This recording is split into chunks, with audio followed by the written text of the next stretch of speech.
नमस्कार साथियों, CSTA launch pad competitive में आप लोगों का स्वागत है। आज का अपना तीसरा क्लास है। बढ़ते हैं तीसरे क्लास के पहले क्वेश्चन की ओर।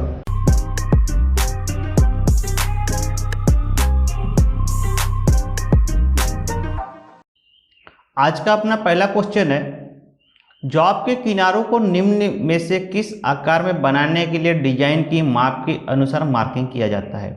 जो जॉब का किनारा है, जैसे जो भी जॉब अपना होता है, जैसे टी जॉइंट हो गया, भी जॉइंट हो गया, जे जॉइंट, यू जॉइंट, तो ये सभी जॉइंट क्या है, ये तीनों जो दिख रहा है आपको, ये सभी क्या है, जॉइंट के प्रकार है। ठीक है, तो ये डिजाइन जो है कैसा है, देखो आप जैसे आप लोग देखे होंगे, आप लोग प्लेट जब बनाए होंगे तो भी बनाए होंगे आप लोग ऐसे क्रॉस करके। ठीक है, दो प्लेट को, तो ये भी ज्वाइंट हो गया। तो एक में जे ज्वाइंट भी होता है, एक यू भी ज्वाइंट होता है। तो ये ऑप्शन के अनुसार ये क्या हो गया, सभी इसमें से ये सभी डिजाइन क्या है, जॉब के किनारे में उपयोग होते हैं। तो इसका सही आंसर क्या हो जाएगा, डी हो जाएगा। सही आंसर इसका डी। ठीक है, ये देख रहे हैं आप लोग सभी, ये जो है अभी ये अपना नाम के साथ है, इधर नाम है और ये इसका सिंबल है और ये इसका सिंबल है। ठीक है, ये अपना डिजाइन और ये सिंबल, ये सिंबल के अनुसार आप लोगों को क्वेश्चन पूछा जाता है। ठीक है, कभी कभी सिंबल दिखा के आपको क्वेश्चन पूछा जाता है, तो आप लोगों को ध्यान में रखना है ये सिंबल की कौन से सिंबल किस नाम के लिए। ठीक है, जैसे ये प्लेट के लिए है तो ये कॉर्नर ज्वाइंट में आता है। ठीक है, ये कॉर्नर कब होगा, जब इधर का ये जो है ये और ये पॉइंट जब कॉर्नर मिलेगा तब कॉर्नर। लेकिन अभी ये क्या है, कॉर्नर ज्वाइंट ये नहीं है, ये क्या है, फिलेट ज्वाइंट है। ये इसमें क्या होता है, ए वन साइड रन चलता है। ठीक है, कॉर्नर में दोनों साइड चलता है। ठीक है, ये क्या है, स्क्वायर बट ज्वाइंट है।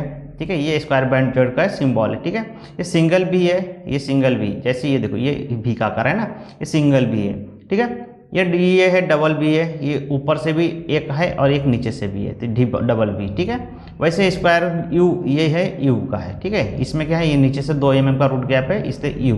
तो ये आप लोगों का सिंबल है। ठीक है, इस प्रकार से ये सभी 8 प्रकार के ये सिंबल दिए गए हैं, ये आपको ध्यान में रखना। ठीक है, बढ़ते हैं नेक्स्ट क्वेश्चन की ओर।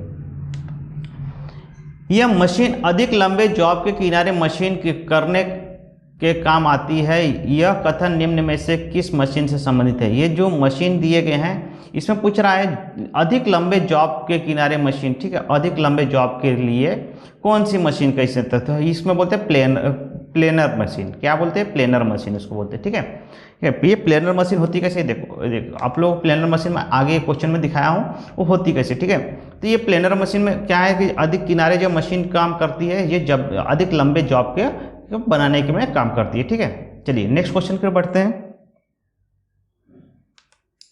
किनारों को तैयारी में कतरन के पश्चात उत्पन्न खुरदरी सतह को निम्न में से किसके द्वारा समतल की जाती है। देखो अभी अपन जब हम कोई भी जॉब को अपन जब तैयार करने से पहले जब हम उस मटेरियल को कटिंग कर लेते हैं, तो उसमें क्या रहती है, अशुद्धियाँ जो खुदरी जैसे, यानी कि एक मेटल को अगर हम ऐसे लेते हैं तो अगर यहाँ से काटते हैं तो कैसे रहता है, थोड़ा सा रफनेस रहती है, तो उसको यानी हटाने के लिए किसका उपयोग करते हैं हम, रेती का उपयोग करते हैं। किसका, फाइल गार्ड, जिसको हम क्या बोलते हैं, फाइल और हिंदी में कहते हैं रेती। ठीक है, तो वो हमारा ये रेती है। ठीक है, तो इसमें हम लोग को सही इसका आंसर क्या है, रेती, ए। ठीक है, अब जब हम जॉब को तैयार करने से पहले देखो यहाँ पे कुछ औजार के नाम बताएं। ठीक है, सबसे पहले क्या करते हैं हम, मार्किंग, फिर डिवाइडिंग, ट्राई स्क्वायर से फिर उसको मेजरिंग यानी करते हैं, मार्किंग करते हैं। ठीक है, ऐसे स्ट्रेट लाइन खींचते हैं, फिर पंचिंग करते हैं, फिर बेंच वाइज से हथौड़ा से कटिंग वगैरह करते हैं। ठीक है, ये प्रोसेस बताया गया है जॉब को तैयार करने का। ठीक है, चलिए नेक्स्ट क्वेश्चन की ओर बढ़ते हैं। ये है फाइल। थोड़ा सा नेक्स्ट क्वेश्चन से पहले फाइल के बारे में जान लो। ठीक है, ये होता है रेती, इसको ही हिंदी में कहते हैं रेती। ठीक है, और ये इंग्लिश में कहते हैं इसको फाइल गार्ड। ठीक है, फाइल टूल्स।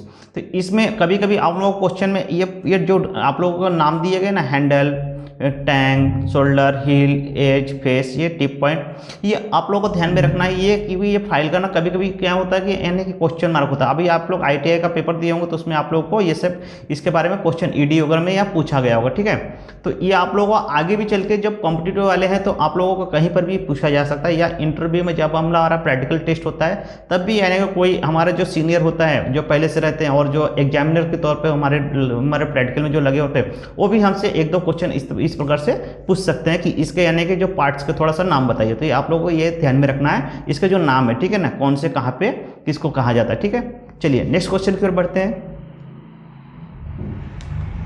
नेक्स्ट क्वेश्चन है अपना, पाइप वेल्डिंग के लिए किनारों को तैयार किया जाता है निम्न में से किस मशीन का प्रयोग करके तैयार किया जाता है। ठीक है, तो किस मशीन का प्रयोग किया जाता है? जो पाइप का जो किनारा होता है, जैसे हमारा ये पाइप हो गया, ठीक है, ये हमारा पाइप हो गया, ठीक है, तो ये इसका जो किनारा जो तैयार किया जाता है, इसको हम लोग यानी कि काटने के बाद क्या होता है कि हमारा सही है नहीं है, जब हैक्सिंग करते हैं हम तो क्या होता है कि थोड़ा सा आड़ा टेढ़ा हो सकता है, ठीक है, हमारा जैसे ये पाइप है, हम इसको काटते समय थोड़ा सा आड़ा टेढ़ा जा सकता है ऐसे तिरपा, तो उसमें कैसे पता नहीं चलता पाइप में, ठीक है ना, कि हमारा तिरपा है कि नहीं है। तो उसके लिए अगर सही जॉब को अगर परफेक्टली करना है तो हमें कहाँ लेके जाना पड़ेगा उसको? लेथ मशीन पे, ठीक है। लेथ मशीन पे आप लोगों ने वर्क किया होगा तो आप लोगों को जानकारी होगा लेथ मशीन कैसे वर्क करती है, ठीक है।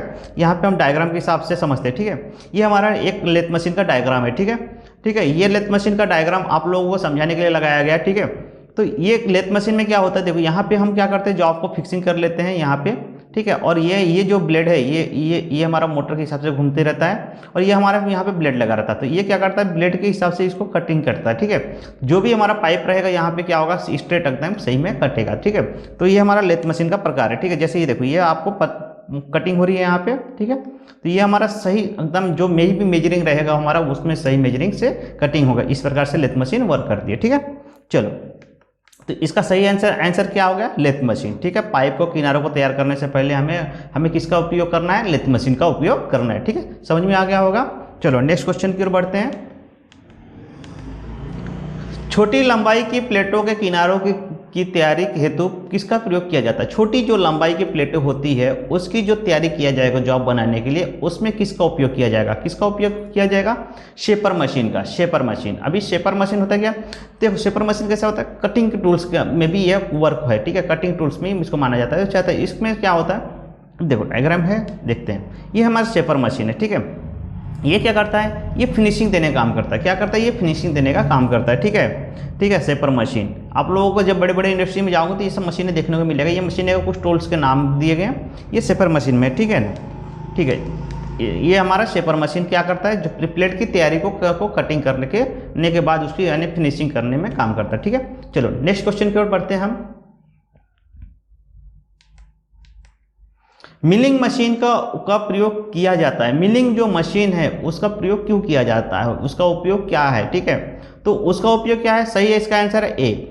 फार्मिंग टूल प्रयोग करके यू या जे प्रोफाइल के किनारों को तैयार करना। जो हमारा यू प्रोफाइल जो है, ठीक है, यू ऐसे प्रोफाइल जो है ना, तो हमारा जो फ्लैट है उसको यू कटिंग करना है या जे में कटिंग करना है, तो ये क्या है, मिलिंग मशीन के माध्यम से किया जाता है, ठीक है। मिलिंग मशीन होती कैसी है, ये देखो, ये होती है मिलिंग मशीन, ठीक है, ये होती है मिलिंग मशीन। इस प्रकार से मिलिंग होती है। ये आप लोगों को जो भी मशीन है, बड़ी बड़ी इंडस्ट्री और वर्कशॉप में आप लोग जाओगे जब वर्क करने तो वहाँ पे आप लोगों को ये सब चीज़ें मशीनें देखने को मिल जाती है, ठीक है। अभी मैं केवल पिक्चर के माध्यम से आप लोगों को दिखा रहा हूँ, ठीक है।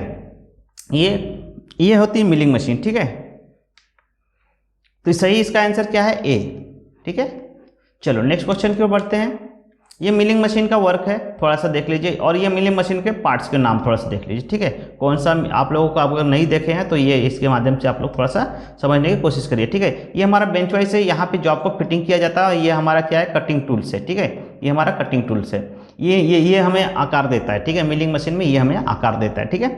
चलिए नेक्स्ट क्वेश्चन को देखते हैं।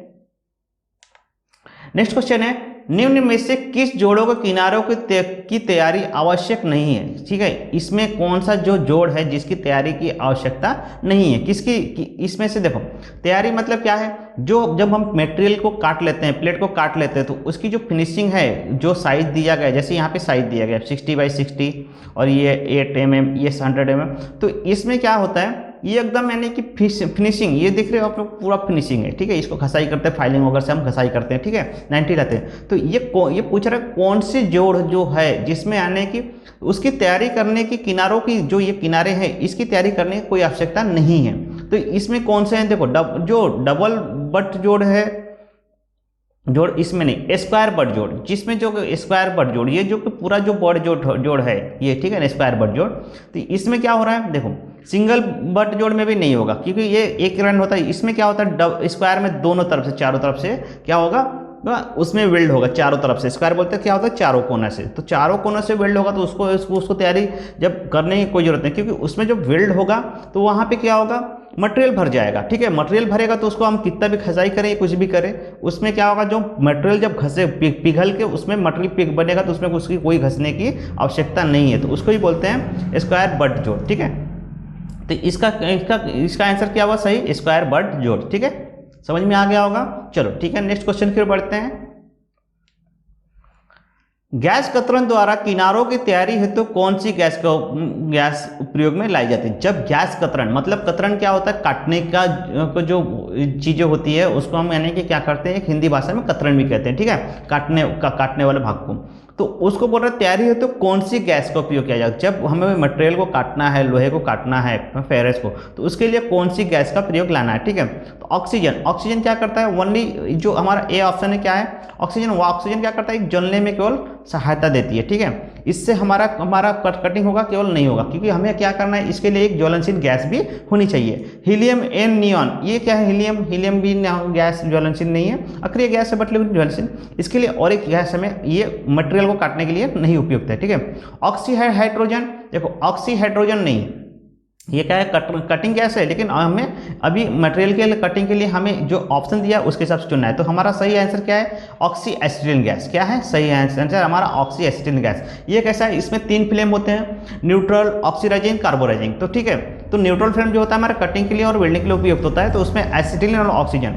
और मोस्ट इंपॉर्टेंट देखो यहाँ पे सही आंसर तो हो गया, ठीक है, आप लोगों को दिखा दिया गया है फ्लेम, मगर यहाँ पे देखो सही ऑप्शन के हिसाब से ये जो ऑप्शन दिख रहा है C2H2 और ये एसिटिलीन का फार्मूला है, और O2 ये ऑक्सीजन का फार्मूला है। ये क्वेश्चन एकदम ध्यान में रखना है आप लोगों को, ये गलती कभी नहीं करना है। ठीक है, ये क्वेश्चन कभी कभी पूछ लिया जाता है, एसिटिलीन का फार्मूला, ऑक्सीजन का फार्मूला। ठीक है, और ये जो टॉर्च दिख रहा है, ये कटिंग टॉर्च नहीं है, ये वेल्डिंग टॉर्च है। इसमें कटिंग टॉर्च कब होगा, जब तक यहाँ पे एक लीवर नहीं होगा। ठीक है, ऑक्सीजन लीवर नहीं होगा तब तक ये हमारा कटिंग टॉर्च नहीं होगा। ठीक है, चलिए नेक्स्ट क्वेश्चन की ओर बढ़ते हैं। समझ में आ गया होगा इसका आंसर। नेक्स्ट क्वेश्चन है, ऑक्सी एसिटिलीन गैस का प्रयोग करके कटिंग टॉर्च द्वारा जॉब के किनारों को काटा जाता है। ठीक है, कौन सा, देखो ऑक्सी एसिटिलीन गैस का प्रयोग करके कटिंग टॉर्च द्वारा जॉब के किनारों को कैसे काटा जाता है, तिरछा काटा जाता है। कैसे काटा जाता है, तिरछा। कि जो ऑक्सी एसिटिलीन जो फ्लेम है उसमें जो भी अभी जो पिछला जो क्वेश्चन देखे उसके माध्यम से ये क्वेश्चन है, कटिंग टॉर्च को किनारे को तिरछा। उसके बाद हमें क्या करना पड़ता है, उसके बाद अपन फिनिशिंग के लिए फाइलिंग वगैरह कर सकते हैं। ठीक है, ग्राइंडिंग फाइलिंग करते हैं। ठीक है, चलिए नेक्स्ट क्वेश्चन की बढ़ते हैं। वेल्डिंग क्रिया में जमाई गई फिलर धातु को कहा जाता है, क्या कहा जाता है, जो वेल्डिंग प्रक्रिया में जो फिलर धातु होते हैं उसको क्या कहा जाता है, तो उसको क्या कहा जाता है, बीड। बीड किसको, जो वेल्डिंग जो रन है, जैसे ये जो रन है ना, रन है, ये वेल्डिंग क्या है, हुई है। ठीक है, ये किससे हुई, फिलर रॉड या इलेक्ट्रोड से हुई है, तो इसको हम क्या कहते हैं, बीड कहते हैं। क्या कहते हैं, बीड। ठीक है, ये जितने भी वेल्डिंग हुई है इसको रूट गैप किसको बोलते हैं, ये जो हमारा रूट है इसको रूट बोलते हैं, जो गैप है इसको रूट कहते हैं। ठीक है, ये क्या है, बीड है, इसको क्या बोलते हैं, बीड बोलते हैं। ठीक है, चलिए नेक्स्ट क्वेश्चन की ओर बढ़ते हैं। 2 टैक वेल्ड के बीच की दूरी रखी जाती है। 2 टैक वेल्ड की बीच, जो टैक बोले तो क्या होता है, टैकिंग। ठीक है ना, ये जैसे हमारा ये लैब जॉइंट दे दिए। ठीक है, फिलहाल एक लैब जॉइंट, तो यहाँ पे एक टैकिंग होती है, एक यहाँ टैकिंग होती है, फिर यहाँ पे टैकिंग। क्यों होता है टैकिंग, इसलिए टैकिंग होती है जो हमारे जॉब जो परफेक्टली है, जब गर्म होता है, जब हम इलेक्ट्रोड यहाँ से चलाएंगे तो क्या होगा, मटेरियल ये गर्म हो जाता है। तो मटेरियल गर्म होने के बाद सिकुड़न, और उसमें डिप थोड़ा सा यानी कि क्या होता है, टेढ़ा होता है, तो उसको यानी डिस्टर्शन बोलते हैं। तो वो यानी कि उसमें ना हो, इसके लिए क्या करते हैं, हम टैकिंग लगा देते हैं। ठीक है, इस टैकिंग के बोला कि दूरी कितनी होनी चाहिए, तो 100 mm की दूरी कम से कम यानी होनी चाहिए। अभी यानी कि हम जॉब जो बनाते हैं 100 mm का बनाते हैं, तो वहाँ पे 100 mm की दूरी नहीं, जब हम बड़ा जॉब करते हैं तो उसकी ये दूरी की बात हो रही है। ठीक है, ये केवल हम ITI से अभी क्या हो गए, हम बाहर हो गए इंडस्ट्रियल वर्क करने के लिए, तो वहाँ के हिसाब से अपने को ध्यान में रखना है। ठीक है, चलिए नेक्स्ट क्वेश्चन की ओर बढ़ते हैं।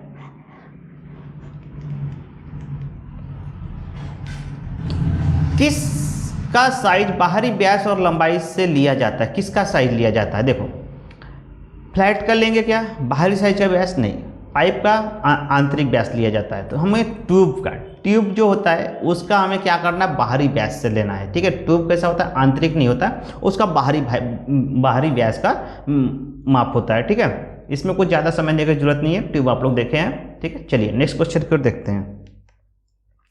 फिलेट वेल्ड लैप जॉइंट में स्ट्रिट की दूरी का टैक वेल्ड किया जाता है, जो देख रहे हो आप, ये टैकिंग, ठीक है। लैप जॉइंट बोल रहा है लेकिन ये क्या है, बट जॉइंट है, ठीक है, ठीक है। तो इसमें टैकिंग की दूरी कितना है, 65 mm, कितना है 65 mm, ठीक है। 65 mm की दूरी पे ये टैकिंग हुआ है। अब आप लोग ये मत बोलना सर ये तो 100, ये देखो ये 150-200 mm की प्लेट होगी, यहाँ पे हमें मेजरिंग के हिसाब से नहीं करना है, यहाँ पे जो मेजरिंग दिया गया उसके हिसाब से हमें करना है, ठीक है। 65 mm की दूरी पे इसको रखा गया है, ठीक है। वैसे हम 100 mm की भी डिस्टेंस रख सकते हैं। ये कैसा क्वेश्चन के ऑप्शन के अनुसार इसको देखना है, ठीक है। चलिए नेक्स्ट क्वेश्चन के बढ़ते हैं। कौन से जोड़ों की भार उठाने की क्षमता कम होती है, जो ज्वाइंट है उसकी भार उठाने की क्षमता कम होगी, ठीक है। कौन से जोड़, जैसे आप लोगों को पता होगा T joint, lap joint, corner joint, but joint, square but, इस प्रकार से अपने कई प्रकार के ज्वाइंट है, ठीक है। तो ये कौन सी लैप ज्वाइंट है, ठीक है। तो बट ज्वाइंट नहीं, ये जो लैप, ये क्या है, लैप में एक इधर वेल्डिंग होता है, एक इधर वेल्डिंग होता है, ये क्या है, कम भार उठाने की इसकी क्षमता होती है, ठीक है, लैप जॉइंट की। ये इसलिए हमारा सही आंसर क्या है, लैप जॉइंट। लैप जॉइंट क्या करता है, कम क्षमता की जो भार उठा सकता है, इसलिए लैप जॉइंट किया जाता है, ठीक है। ये कब होता है, पतली पतली सीटों में होता है, ठीक है। बड़े सीटों में लैप जॉइंट नहीं होता है, बट ही जॉइंट होता है, ठीक है। चलिए नेक्स्ट क्वेश्चन में बढ़ते हैं। यू ग्रू का कोण कितना रखा जाता है, जो ये यू ग्रू दिख रहा है ना आपको, यू ग्रू का कोण कितना रखा जाता है, ठीक है। यू ग्रू का कोण कितना रखा जाता है, 20 डिग्री, कितना रखा जाता है, 20 डिग्री, ठीक है। चलिए नेक्स्ट क्वेश्चन की ओर बढ़ते हैं। वेल्डिंग जोड़ों की गुणवत्ता होती है, जो वेल्डिंग जोड़ों की जो गुणवत्ता होती है किस पर निर्भर होती है, ठीक है। देखो वेल्डिंग जोड़ जो होता है क्या होता है, 100% होता है, क्या होता है 100%, उसकी गुणवत्ता। जो वेल्डिंग क्या है, फिक्स है, अस्थाई जोड़ है, ठीक है, उसकी गुणवत्ता में कोई डाउट नहीं हो सकता है, होता है। रिवेटिंग, नट बोल्टिंग, स्क्रू ज्वाइंट, जो प्लास्टिक यानी जो वेल्ड होते हैं प्रेशर से, ठीक है, इसमें क्या होता है कि इसकी गुणवत्ता हम नाप सकते हैं, थोड़ी बहुत कम ज़्यादा होती है। लेकिन जो वेल्डिंग, जो फिक्स वेल्डिंग होती है, उसमें कोई गुणवत्ता का ये नहीं होता, वो 100% होती है। तो सही इसका आंसर क्या है, 100%, ठीक है। चलिए नेक्स्ट क्वेश्चन के बढ़ते हैं। वेल्डिंग ज्वाइंट में पासों की संख्या बढ़ने से डिस्ट्रेशन पर क्या प्रभाव पड़ता है। देखो डिस्ट्रेशन मतलब क्या होता है, देखो ये क्या है, ये जो टेढ़ी दिख रही थोड़ी सी ऐसे टेढ़ी हो गई है, ओके, ये ऐसे टेढ़ी हो गई है, तो इसको बोलते हैं डिस्ट्रेशन। ये कब होता है, जब हमारा वेल्डिंग करते समय क्या होता है, ये जॉब क्या होता है, थोड़ी सी मेटल की ऐसी पिघलती है, ठीक है, और गर्म आता है। तो गर्म आने से क्या होता है, उसमें सिकुड़न और ये अपना आकार बदलती है, ठीक है, तो उसको बोलते हैं डिस्ट्रेशन, ठीक है। तो ये पूछ रहा, वेल्डिंग ज्वाइंट में पासों की संख्या बढ़ने से, ठीक है, पासों की संख्या जब टाइकिंग का जो संख्या है उसमें यानी कम ज़्यादा होने से उसमें भी बढ़ता है डिस्ट्रेशन, और पतली सीटों में खास करके होती है, ठीक है, डिस्ट्रेशन की संभावना। तो ये क्या होता है, डिस्ट्रेशन बढ़ जाएगा, डिस्ट्रेशन कम हो जाएगा, प्रभावित रहेगा। तो ये क्या होगा, पहले बढ़ेगा फिर कम होगा, क्या होगा, पहले बढ़ेगा फिर कम होगा। मैंने बताया ये क्या करता है, पहले थोड़ा सा अपने जो मेटल जो होगा गर्म होगा तो थोड़ा सा आकार अपना बदलता है और फिर सिकुड़ जाता है, ठंडा होता क्या होगा, फिर सिकुड़ेगा, उससे कारण होगा डिस्ट्रेशन, ठीक है। चलिए नेक्स्ट क्वेश्चन के बढ़ते हैं। निम्न में से किस में किनारा तैयारी जुगदह सरलता से की जाती है, ठीक है। ये देखो कैसा है, ये हिंदी वर्ड से थोड़ा सा डिफिकल्ट हो जाता है, ठीक है। आप लोगों को थोड़ा सा ये भी होगा, लेकिन पेपर जो होता है हमारा हिंदी और इंग्लिश में होता है, ठीक है। तो अधिकतर यानी हिंदी में ही होता है, क्योंकि वेल्डर जो होते हैं बच्चे कैसे होते हैं, 10th लेवल और 8th लेवल पे वेल्डर है, तो अधिकतर हिंदी पे होता है। तो थोड़ा सा ये हिंदी का हर एक ये कैसे पेपर, कहीं कहीं का पेपर जो आया है उसमें से निकाला गया क्वेश्चन है, थोड़ा सा डिफिकल्ट होता है, ठीक है, स्टेट वाइज टाइपिंग में। इसका सही आंसर क्या है, देखो बी है, प्लेट वेल्डिंग में, ठीक है। कहाँ होता है, प्लेट वेल्डिंग में। चलो ठीक है, नेक्स्ट क्वेश्चन की ओर बढ़ते हैं। टैक वेल्ड के दौरान लैप जॉइंट में ऊष्मा प्रभाव की कितनी दिशाएं होती है, ठीक है। टैक वेल्ड में लैप जॉइंट जो होता है कितनी होती है, उसमें 2 होती है, कितनी होती है, देखो ऊष्मा प्रभाव कितने प्रकार के, 2। लैप जॉइंट में क्या होता है, एक अप एक डाउन होता है, ठीक है, एक अप और एक डाउन होता है, ठीक है। निम्न चित्र में प्रदर्शित जोड़ का नाम बताइए। ये जो जोड़ है ये कौन सा जोड़ है, ठीक है, अभी आपको जोड़ बताना है कौन सा है। देखो इसमें देखो कॉर्नर फिलेट नहीं है, ये कॉर्नर फिलेट नहीं है, ठीक है। बेवल बट ज्वाइंट नहीं है, साधारण फिलेट है। कौन सा, ये साधारण फिलेट है, ठीक है, ये साधारण फिलेट ज्वाइंट है। ये कॉर्नर कब होगा, जब ये सिरा यहाँ होगा तब ये कॉर्नर होगा, ठीक है। ठीक है। अभी ये फिलेट है, साधारण फिलेट है। क्या है? साधारण फिलेट जोड़ है। ठीक है, आप लोगों को ये ध्यान रखना है, देखना। ये कॉर्नर जोड़ है। क्या है? ये कॉर्नर जोड़ है। क्यों? क्योंकि ये देखो, ये कोना सिरा लड़ा है। ठीक है, ये यहाँ पे नहीं है। ये ए वाला जो है ये कॉर्नर फिलेट, ये साधारण फिलेट है, ये कॉर्नर फिलेट। ठीक है, बी। चलिए नेक्स्ट क्वेश्चन की ओर बढ़ते हैं। निम्न चित्र को पहचानिए। ये जो जोड़ है इसको पहचानना है, इसमें से कौन सा है? कौन सा है? Edge joint. इसको क्या बोलते हैं? एज जॉइंट बोलते हैं। जब हमारा दो प्लेट को एक साथ इस प्रकार से जोड़ा जाएगा इसको बोलते हैं एज जॉइंट। ठीक है, ये क्या है? Edge joint. ठीक है, चलिए नेक्स्ट क्वेश्चन। इसमें ज़्यादा समझिए, जो आप लोगों को जॉइंट तो यानी कि ITI में जब किए होंगे तो हर एक जॉइंट किए होंगे, आप लोगों को ध्यान में ही होगा। ठीक है, चलो नेक्स्ट क्वेश्चन की बढ़ते हैं। तिरछे व लंबवत उत्पन्न होने वाले वेल्ड श्रीकेंच तनाव को कम किया जाता है। ठीक है, लंबवत उत्पन्न होने वाले वेल्ड जो तिरछे, ठीक है, तो उसमें क्या होता है? बैक स्टेप तकनीकी होती है। क्या होती है? बैक स्टेप तकनीकी होती है। ठीक है, जहां लंबवत हम वर्क करते हैं तो उसमें क्या होता है? टैकिंग और सिकेंजिंग तनाव का कम ज़्यादा होता है, इसलिए टैकिंग वर्क करते हैं। ठीक है, उसमें क्या करते हैं? तिरछे के लंबवत उत्पन्न होती है। ठीक है, उसमें तो उसको बोलते हैं बैक स्टेप तकनीकी द्वारा। ठीक है, उसको क्या करते हैं? बैक स्टेप से अभी आगे कभी राइट कभी लेफ्ट में उसमें चलते हैं। ठीक है, तो उसको बैक स्टेप तकनीकी कहते हैं। ठीक है, चलिए नेक्स्ट क्वेश्चन की ओर बढ़ते हैं। टैक वेल्ड के दौरान एज जॉइंट में उष्मा प्रभाव की कितनी दिशाएं होती है? ठीक है, टैक वेल्ड के दौरान एज जॉइंट बोल रहा है आप लोगों को, कितनी होती है? एक ही होती है। एज जॉइंट में क्या होगा? एज जॉइंट अभी आप लोग देखें। ठीक है, ये सॉरी यहाँ से ये हमारा एज जॉइंट। ठीक है, तो इसमें कितने होते हैं? एक ही होती है। क्या दिशा होगी? एक ही दिशा होगी। एक ही वेल्ड हो रही है ना, एक दिशा। ठीक है, चलो नेक्स्ट क्वेश्चन के बढ़ते हैं। प्लेट की मोटाई में 1 mm की प्रत्येक बार वृद्धि होने पर पिच में कितने mm तक बढ़नी चाहिए? ठीक है, जब 1 mm की वृद्धि होगी तो पिच में कितनी स्पीड होगी? ठीक है, स्पीड पूछ रहा है कि वृद्धि कितनी होनी चाहिए पिच में, तो उसमें कितनी होनी चाहिए? 15 mm होनी चाहिए। ठीक है, एक mm अगर हम बढ़ा रहे हैं तो उसके हिसाब से हमें 15 mm टैकिंग के भी जो है उसके वेल्डिंग के उसमें पिच में डिस्टेंस रखना है। ठीक है, चलिए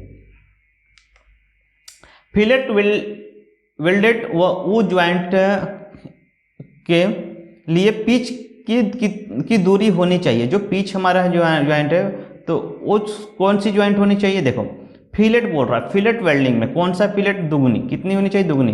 अब देखो फिलेट वेल्ड में टी ज्वाइंट के लिए पिच की दुगनी दूरी होनी चाहिए। जब प्लेट के मध्य में कोई दूसरी प्लेट संपूर्ण अवस्था में जोड़ी जाती है तो टी ज्वाइंट कहलाता है। ठीक है, क्या बोल रहा है? टी ज्वाइंट कब कहला जाएगा? देखो ये टी ज्वाइंट हो गया। ठीक है, तो ये दोनों का इसका सेम साइज होता है। कैसा होता है? सेम साइज होता है। जो ये दोनों का सेम साइज होता है, इसमें हम क्या करते हैं? बीच में रखते हैं। ठीक है, इस जोड़ को 3 mm कम मोटी प्लेट्स को जोड़ा जाता है। 3 mm की इस जोड़ द्वारा 3 mm की कम मोटाई की प्लेट को जोड़ा जाता है। 3 mm की जो मोटाई की कम होती है उसको जोड़ा जाता है। ठीक है, चलो आज के लिए हम इतने पे रुकते हैं। ठीक है, मिलते हैं नेक्स्ट क्लास में नेक्स्ट क्वेश्चन की ओर। और ये CSTL लॉन्च पैड पे अगर आप लोग पहली बार आए हैं, आप लोग क्लास अच्छा लगा होगा वेल्डर का, तो आप लोगों को सब्सक्राइब कर लेना है और बेल आइकन दबा लेना। जब भी मैं वीडियो आप लोगों के लिए अपलोड करूंगा, यहीं पे कॉम्पिटिटिव का अपलोड करूँगा, तो आप लोगों को एक बेल आइकन के द्वारा नोटिफिकेशन मिल जाएगा, जिससे आप लोग जल्द से जल्द मेरे वीडियो से जुड़ सकते हैं। ठीक है, तो इस चैनल को लाइक और सब्सक्राइब भी आप लोग करना है क्योंकि ये नया चैनल है और आप लोगों के लिए बनाया गया कॉम्पिटिटिव। इसमें कैसा है? देखो नॉन टेक्निकल और टेक्निकल दोनों को लेके चला गया है। क्योंकि कैसा होता है हमारा जो टेक्निकल पेपर में क्या होता है, कभी कभी 40 मार्क का नॉन टेक्निकल होता है, 60 मार्क का टेक्निकल होता है, फिर कभी 20 मार्क का नॉन टेक्निकल होता है और 80 का टेक्निकल होता है। तो उसको देखते हुए 20 और 40 मार्क भी हमारे लिए क्या प्लस पॉइंट है, क्योंकि कॉम्पिटिटिव में एक मार्क भी हमारे लिए क्या होता है बहुत, यानी कि किस्मत का, हमारी नौकरी लेना और छोड़ना दोनों को पे डिपेंड हो जाता है। ठीक है, तो हमें क्या करना है? एक मार्क के लिए हमने कैसे किया? नॉन टेक्निकल को भी हमने इस चैनल में जोड़ दिया है। ठीक है, तो टेक्निकल नॉन टेक्निकल दोनों लेके चल रहे हैं। तो कॉम्पिटिटिव में बहुत इंपॉर्टेंट क्वेश्चन, और ये हम प्रीवियस क्वेश्चन और इंपॉर्टेंट क्वेश्चन बस ले रहे हैं यहाँ पे, अन्यथा अन्य क्वेश्चन को हम यहाँ पे फॉलो नहीं कर रहे। क्यों? क्योंकि क्या होता है प्रीवियस क्वेश्चन ही और इंपॉर्टेंट क्वेश्चन ही बार बार हमें क्वेश्चन यानी रिपीट होते हैं पेपर में। आप लोगों को इससे जुड़े रहना है और और वीडियो को लास्ट तक देखा करिए, क्योंकि मालूम कैसा होता है, हर एक क्वेश्चन हमारे लिए इंपॉर्टेंट होता है। और अपने दोस्तों को भी शेयर करिए। चल आज के लिए हम इतने पर रुकते हैं। Thank you.